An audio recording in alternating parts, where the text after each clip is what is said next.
getting all the right things up on screen just about here. Now, GQ's coming on to talk to, he's the co-founder and CEO of LTV Plus, and he's coming on to talk to us about how to turn customer service into a profit driver for fashion e-commerce brands. So a really nice build on from the session we've just had with Chris. So stick around for even more insight into how you can get your customer services side of things working well. So hello, GQ. Hey, Chloe, really glad to be here. It's great to have you here, and I'm looking forward to your session. Do you want to dive straight in? Does that sound like a plan? Yeah, sure. We can start ahead of time. No worries. Better. Oh, Just yes, in we are a case little we bit ahead of overrun, time. right? So That's it. Well, it's up to you, actually. I should give you the choice. Would you like to start earlier? Do you want to hold on for those people who are logging in specifically for you at 10 past? no, it's okay. I mean, it's since we have people listening in and checking this out, I think it'd be great to just jump right in. Sounds good to me. And just so you know, everyone out there, GQ's going to be keeping an eye on the comments flow as he goes through his session. So if you've got questions you want to ask, get those added into the comments as you go through, and we'll pick them up at the end if we don't get to them during. Okay, there are your slides. GQ, it's all yours. All right. Thank you so much, Chloe. And super happy to be here to be talking about, how you can turn customer service into a profit driver for fashion e-commerce brands. Now, I think one of the things before we start is that, some brands may always view customer service as a cost center, but today, hopefully through this presentation, you would be able to identify different ways to make more money out of customer service and obviously creating a really great customer experience as well. So to give you a bit of background about myself and LTV Plus, I'm one of the co-founders, as Chloe has said. I'm one of the co-founders and CEO at LTV Plus. And at LTV Plus, our goal is to deliver great customer service for e-commerce brands. Now, the common belief here, the first thing is that being in a situation like this where we're a partner for a customer service, it gives us the ability to really see how customer service evolves through different brands, how they work, and year on year, how customer service changes with technology, changes with the kind of expectations that customers have. And so at LTV Plus, our common belief is that contact centers are profit centers, which is why I'm here today to talk about how you can turn your contact center into a profit center for yourself. With every client that we work with, our goal is to increase customer lifetime value by increasing sales and customer satisfaction. And the underlying mission that we have at LTV Plus always is to rid the world of bad customer experiences, because that's just the right thing to do. We keep it simple. And as long as we achieve this, pretty much everything other thing falls into place. So to round this up, how do we usually help fashion brands? Well, we provide omnichannel customer service, cart abandonment recovery services, and fill payment recovery services. Now, the reason why I bring up these three different core services is because these are three things that you as a brand can take control of and start delivering today to start delivering great customer service and start getting more revenue and profits for your business. So as we know, with the pandemic that's happened in 2020 until now, we've seen a sharp increase in e-commerce, right? And we've seen that consumers have spent more than $861 billion online, which is US retailers alone in 2020. And that's a 44% increase when you compare that to 2019. The bottom line being that e-commerce itself is getting super competitive, right? And what we've seen with brands today is for them to stay on top of the game, to stay ahead of the pack, brands have to deliver highly personalized customer experiences to not only acquire, but also to retain customers. You're spending a lot of money on ads, you're spending a lot of money on different campaigns to acquire these customers. The best thing to do is to always ensure that we keep these customers and ideally turn them into evangelists for your fashion brands. So what should you consider implementing in customer service to start driving profit through this channel? Well, I've broken that down into 6 different segments. We'll talk about omnichannel customer service. We'll talk about being proactive instead of reactive in terms of customer service. We'll talk about cart abandonment and failed payment recovery.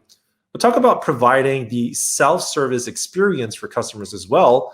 And finally, not just the customer, but also focusing inwards. What can you do to improve the overall agent experience so that your team can deliver great customer service?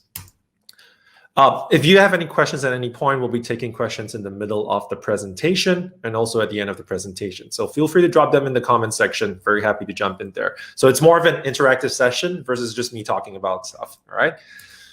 So we talk about the first point, and that is omni-channel customer service. Now, why omni-channel, right? Customers are interacting with your brand across multiple different devices, different channels, be it phone, be it SMS, be it email. Now, when I'm used to a certain way of having of communicating with the brand, and if that's not available, that might be a bit of a friction point. And also, it's not so comfortable for customers to interact with your brand in the ways that you present it. And so, as a result, the goal here is that brands need to engage with customers where they want to be engaged, because that definitely helps to reduce the friction, and customers just jump on and say, hey, cool, I can just talk to you over live chat, for example. And to give you a quick breakdown, this is how we've seen the preferences for customers when it comes to communication channels. We talk about live chat being the popular one. There's followed by email, social media, and others. Now, others can encompass phone, SMS, and for some brands who have their own applications, in-app messaging as well. We'll touch on the other 6 that I've just mentioned. So live chat. JD Power found that 42% of customers prefer live chat as the main communication channel. And the question is, why? Well, live chat, we know it's real time, and you're able to resolve inquiries really quickly when customers come to your site. They hit you up in chat, they get the information they need to purchase, or further clarify any thoughts or doubts that they might have. And so live chat is a very powerful communication channel. However, of course, bearing in mind that it has to be properly staffed so that people do not wait, because then that creates a not so good experience if someone has to wait for, say, a minute or 2 before they can get in the chat queue. So when delivered right, live chat is super powerful. On top of that, we go over to email, right? So 23% of consumers prefer to contact customer service through email. Now, email is a staple when it comes to customer service because it's useful in a way where you can control how quickly you respond to tickets. And there's that idea where when customers send in emails that, okay, cool, you don't expect a reply in the next 5 seconds, right? Maybe an hour or 2. And for brands that are just starting out, for example, that kind of helps you delay the how quickly you have to resolve inquiries. But however, bearing in mind the sooner you address an inquiry, that definitely creates an overall better experience. But email is a staple, and everyone uses email. The next part, social media. This is a really interesting one. 16% prefer content social media. Now, we think of social media, we think of Facebook comments, DMs, Instagram DMs, et cetera, and most of the time we're thinking about it from a marketing standpoint. So most brands would have their social media marketing team there to respond to customers, to respond to possible new shoppers, right? And answering any questions they have about the product, et cetera. However, also considering that your social media marketing team may not necessarily be placed in a very strategic way where they're able to see kind of like the order, if someone has any order inquiries that they're listing on Facebook. But if you were to integrate that with your help desk or like in your omnichannel help desk, so your customer service team can step in, that's going to change things. That means that your agent today could respond to someone on Facebook or Instagram, for example, and actually address and resolve any inquiries that they might have. And here's the best part. When your social media marketing team is asleep, and if you're running 24/7 coverage, your customer service team can actually get to these questions as soon as possible without people waiting, especially when you're a global brand and time, like the faster you get back to people, the better it is versus leaving it to kind of fester on social media. That's a really good way. So it's something to consider when you're talking about an omni-channel customer service experience. The next part that's really gaining traction very quickly is SMS. Now, we see that 77% of consumers have a positive perception of companies that offer SMS as a communication channel. Why is that? Well, first of all, the engagement rates are insane. It's 6 to 8 times higher than email marketing. And everyone checks their phone when a text message comes through, right? I mean, you may ignore it, but you at least open it and see what's up, right? Because you're curious. And so we've seen somewhere between 90 to 98% open rates for SMS. That means it's pretty much like a done deal. You send out an SMS, someone will definitely see it. But it doesn't just stop there as a marketing tool. It also goes over to customer service. When someone chooses to interact over SMS, This is the opportunity for your customer service agent to interact with the customer or new shopper to clarify any inquiries, give them any updates, and resolve any inquiries that they might have. And this is a really good channel because not only it's kind of time sensitive, but not really. Because for example, if I were to send a text message today, maybe I'll wait 8 hours to respond to it. So there isn't that pressure that you would feel in live chat, for example. And so that's a really good way to kind of tackle more tickets, for example, but not necessarily feeling the pressure of having to respond like almost immediately. So this gives your team members time to actually frame their thoughts. Finally, we talk about the phone. Now, some brands, or depending on maybe 50 to 75% of brands, are moving away from phone, or they have completely removed phone support from their stores, right? Now, the thing is, phone is still around to stay because really depending on the demographics that your customer, right? What's your customer base like? Do they, prefer to speak to someone over the phone because it builds that sense of trust? Now we know that phone, it's a little bit harder because you can only have a one-to-one conversation unless you're using like a phone bot, right? Or like a chat bot, but with audio. But that kind of limits how many people you can attend to at any given point. But understanding that, when it comes to creating a more personalized experience, the phone experience is one that is pretty powerful. And we've seen some brands where they deal with luxury items, they deal with luxury products or orders that are like usually a few $100s to a few $1,000s. And having that personal white glove approach through the phone really helps a lot. And we can talk about this in the recovery section as well as to how you can recover abandoned carts through voice. So how do you implement this now? And it's really good to follow up this conversation after Gorgeous, because you can, if you don't have an omni-channel help desk today, consider trying Gorgeous out. And Chris has already given the offer there, which is really awesome, simply because Gorgeous itself, as an example, is a great example of an omni-channel help desk. You can integrate all channels in there, Facebook, Instagram, and they talked about Instagram DMs, which has been elusive for the most part for most help desks out there today. And you have chat, phone, SMS, everything in there. That gives your customer service team superpowers because they can actually see the entire conversation history from multiple different areas. So for example, today, I have a customer that's interacting with my brand through SMS on Monday. On Tuesday, calling in through the phone to kind of like follow up based on the conversation that they've had with an agent. And on Thursday, today, I'm the agent and I'm jumping in there to address this customer's inquiry through, say, chat. Right. And I can see all these different forms of communication that have happened, and I can provide a response that actually makes sense versus, how sometimes with customer service, people ask the same question over and over again versus just following up like, hey, I saw that you were chatting with John yesterday. And guess what? Your order is on its way. We're taking care of shipping, et cetera, et cetera. That creates a very holistic, a very wholesome, personalized experience. Right. So integrating your channels with an omni-channel help desk is the way to go because it puts everything in one place. It simplifies customer service for your team. Now, outside of that, also having a scalable team to meet customer service needs during peak periods is also pretty crucial because not only like your team is strong, obviously your core team, but you probably want to consider having people who can come in for a few months just to address the peak periods, like high volume, right? So that you're still consistently delivering great customer service. So two ways to do that. One, you could build an on-demand team, of contractors, building out, maybe hiring part-timers to jump in when needed. The second option is also working with outsourcing partners so that that's taken care of. Case in point, one of our clients, Pink Lily, generated more than $500,000 in revenue during the first 3 months of working together, right? We took care of email support. We were able to extend coverage and also fight the I wouldn't say fight the volume, but handle the volume that came through. And so providing an omni-channel customer service has resulted in generating more sales overall because we're able to address more inquiries and so on, and in a much more holistic way. So for example, Pink Lily is on Reamaze, and that's a really good way to also put everything together. So outside of omni-channel customer service, we also talk about having a proactive view to customer service, right?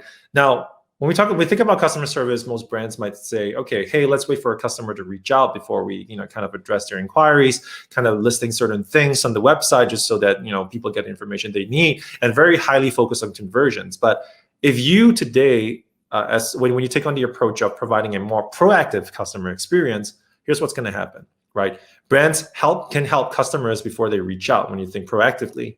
So for example, I'm going to talk about two aspects, and that is live chat and personalized payment recovery, right? Or personalized recovery.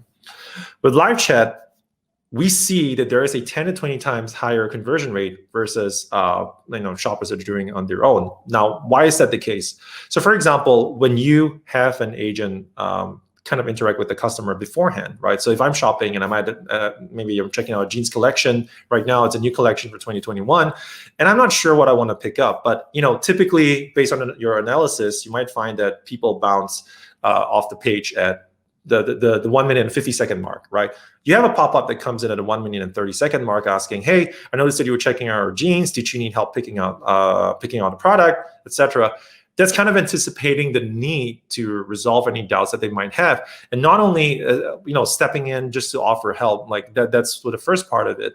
But once the conversation has started, that gives your agents a lot of possibilities to figure out, is this a product that the person's really looking for, right? Maybe we could recommend something else. Maybe we can even upsell that to offer accessories that match the pair of jeans, for example, like a belt, right? And so on and so forth. And with chat, it's very easy to talk to people very quickly because agents can handle multiple chat conversations at any given time. And the response time is a lot faster as well because it's pretty much real time, right? So to recap, how do you implement proactive engagement at least through live chat? First of all, activate live chat on your stores. The second part of that is to trigger chat pop-ups, understanding not just the bounce rate, of course, but also understanding how customers browse your store and figuring out where's a good place to have these pop-ups, because you don't want to flood them. You don't want to do too many pop-ups and kind of piss people off, and then people don't want to shop anymore, right? So you have to find that balance and A/B test that. Number three, and this is a really crucial part of this, and that is have really highly trained pre-sales agents active on live chat. So you don't just want a customer service agent to come in, but you want someone who has great product knowledge, who knows how to sell and pitch your products, and also obviously not just selling for the sake of sales, but selling the right products so that customers leave happy, they leave with a great experience from your brand, and also they then become ideally evangelists to talk more about your brand to others. Now, having talked about live chat, we go into proactive personalized payment recovery, right? So we talk about recovery rates. So with personalized payment recovery, we've seen the ability to recover abandoned carts somewhere around 30 to 40%. And we've seen with fill payments for subscriptions e-commerce, it's anywhere between 50 to 70% to start with. And all it takes for you is to actually reach out and respond to people. So how do you implement this? Well, we'll go further into this as we dive deeper into each section. But first of all, ensure that if you're using text messaging to recover carts or fill payments, use a two-way application, right? So you want to make sure that you can actually engage with people, not just send a marketing message and have interact with a chatbot. That's one aspect. But if there's a need for an agent to jump in, an agent should be able to do so, because then the agent can actually take that on and solve any in-betweens that the conversation might kind of show.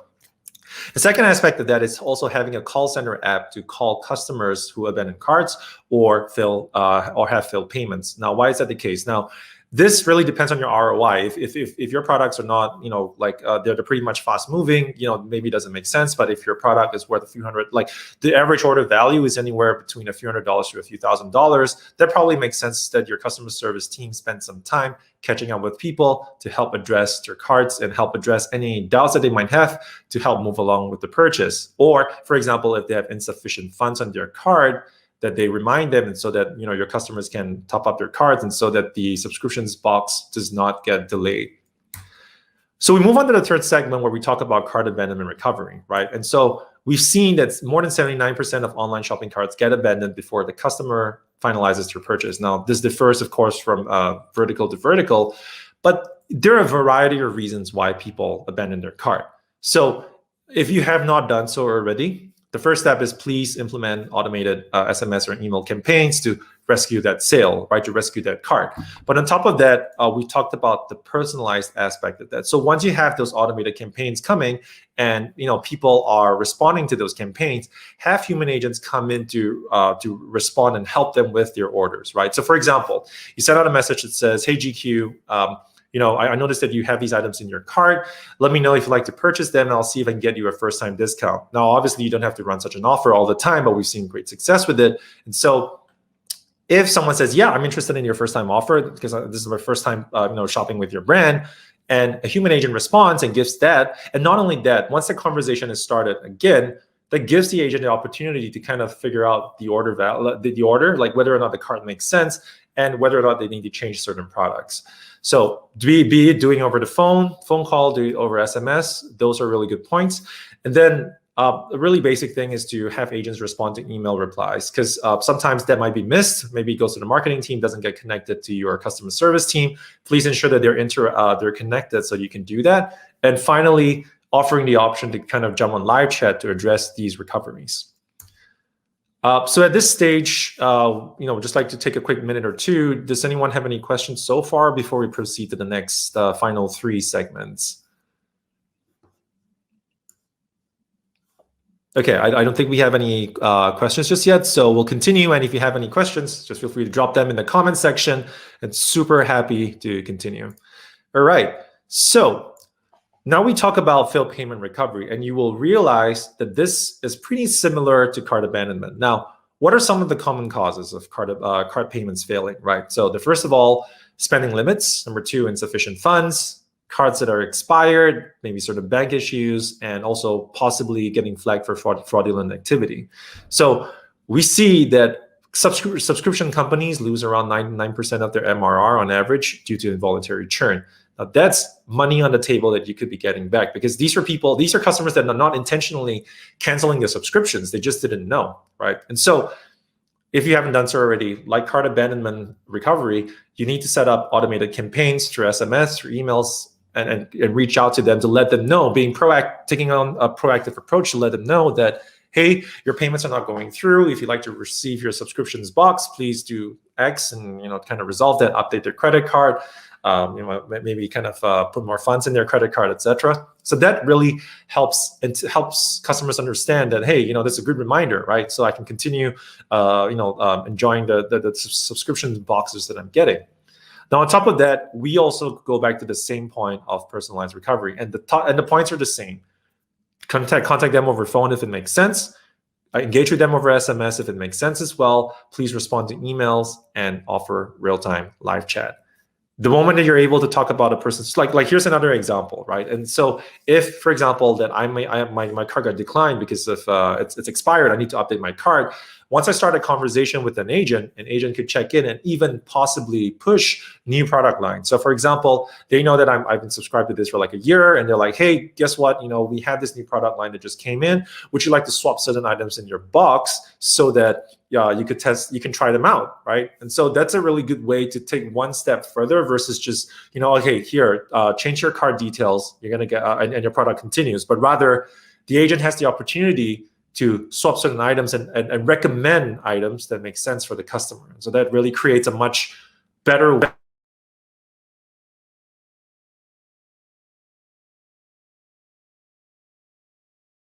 GQ, we've lost your audio. I think you've gone muted. There you are. How long was I gone for? Not very long. I jumped in as quickly as I could. Oh, phew. Okay, good. Okay, do I have to go back a few slides, or it's no? It was on this slide. It was literally like 10 seconds max. But yeah. All right. Thanks a lot, Chloe. No problem. But yeah, so just kind of jumping back in. So we talked a lot about engaging the customer now, but what about customers who want to be left alone, right? Customers who don't want to chat with customer service, they just want to figure out things on their own and make their purchase, right? So delivering a great self-service experience. Now, we know that 90% of consumers say they expect some form of online portal for self-service from brands, and 77% of them having used such a portal. How can you as a brand offer this today if you're not already doing so? Well, the first step is to set up a public knowledge base. And so, how are your products being made? Where are they from? What kind of products do you have? How can people address orders, shipping, inquiries, et cetera, et cetera? Having that information up front, not just an FAQ list, but like a full knowledge base that people can search from, that's pretty helpful. Number 2, providing automated customer service. So this is typically linked to your knowledge base, right? So if, or even integrated with your e-commerce platform like Shopify or Magento or whichever. So if I were to ask, where's my order today?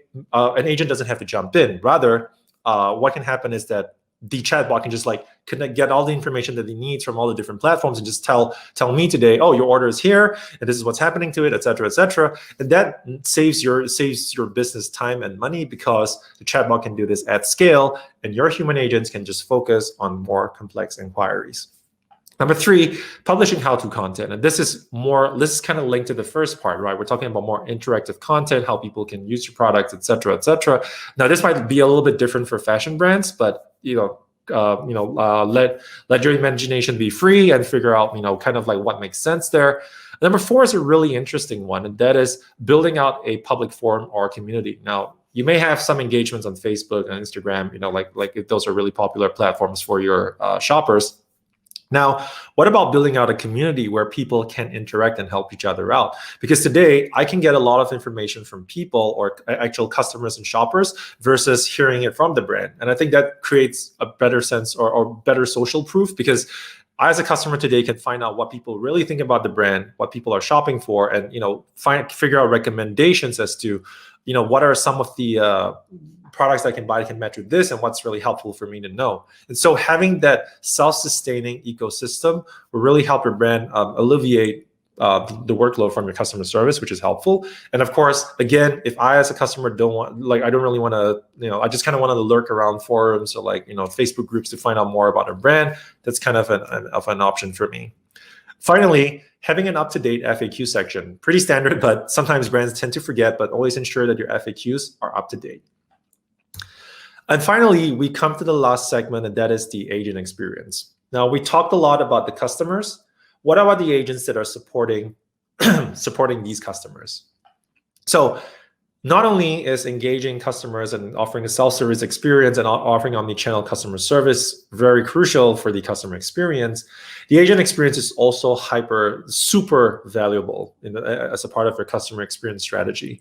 You want to equip your agents with the best technology, with the best documentation, training, and skills, so that they're able to carry out delivering great customer experiences as frontliners for your brand, because they are going to be representing your brand every day.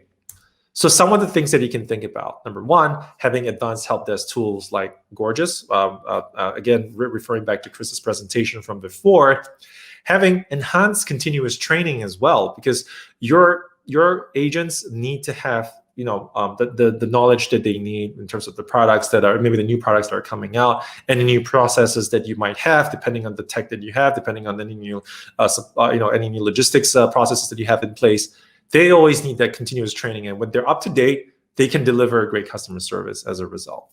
Number 3, having more accessible customer data. So this goes back to having an omni-channel help desk where you integrate everything. So if I, as an agent, come in today, I have all the information at my fingertips. This helps me as an agent work better, because I can contextualize all this information before deciding how I would respond to a customer. And that leads to point number 4. With all the information that I have at my fingertips, how do I create a very personalized conversation? Because again, I don't want to be that agent that asks the same question over and over across multiple agents to the same customer. I want to be the one that continues a conversation from yesterday. I want to be the one to understand, hey, are you one of our VIP customers, for example, who's been with us for a while? Where are you based? Who are you, right? And so when I have all that information at my fingertips, I can interact with customers better. Then finally, the last 2 points are having clear process documentation and flexible guidelines. And the guidelines leads to the next part, which is empowering your agents to prioritize customer outcomes instead of just KPIs. To put this into context, as much as having a lower average handling time allows you to go through tickets very quickly, but here's the thing.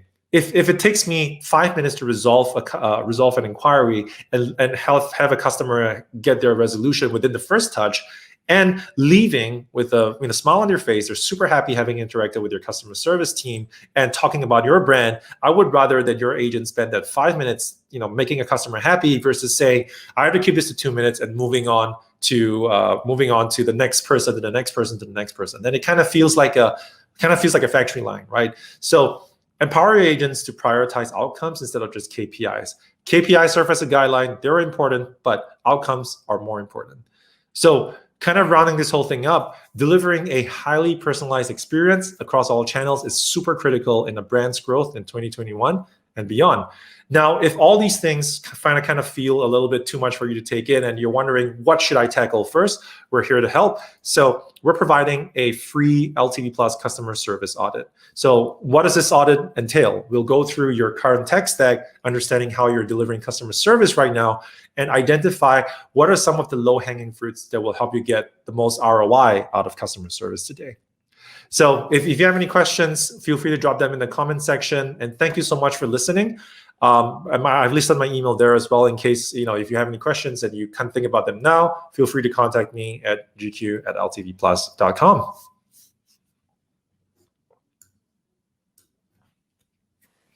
Hello, GQ. That was brilliant. And sorry, I was making the same error you made earlier, and I was about to come on muted, which is never good. That was fascinating, and there's so many. Well, you shared so much, and I made so many notes myself. Nice. I particularly liked. Sometimes I find it. I shouldn't say this on the e-commerce tech event, but I do often find it's the low tech tips which often have a huge amount of impact. And that one about updating your FAQs.